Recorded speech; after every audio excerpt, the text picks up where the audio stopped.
Today, we're doing 3D motion capture of baseball pitchers as well as range of motion evaluations, really trying to understand how their body moves, both in terms of its movement capabilities with the range of motion and then individual specific pitching mechanics.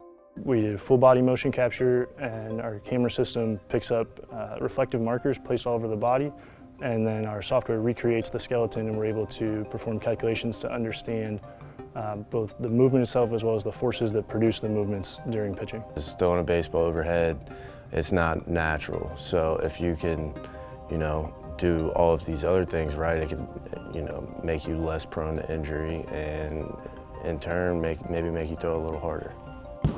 Tissues in the throwing arm in baseball pitchers are different than those in the non-throwing arm. It's a one-sided motion, but what we don't really understand yet is, are there any links between the way in which pitchers throw and those changes taking place, and potentially is that what's leading to some of the injury rates in baseball pitchers?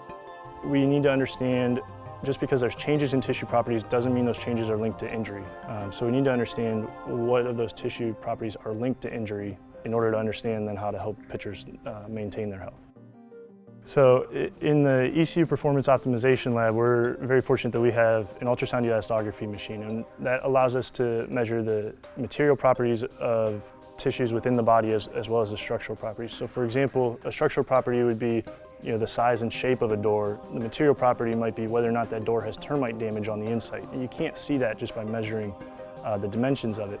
However, when we really look closer at the tissues, we can start to understand changes that have taken place that may make a tissue more susceptible to injury. And so through using technology like that, it really is cutting edge in the sports performance world, and trying to understand when an athlete is at a higher risk of injury, perhaps we can decrease these injury rates and certainly improve an athlete's health.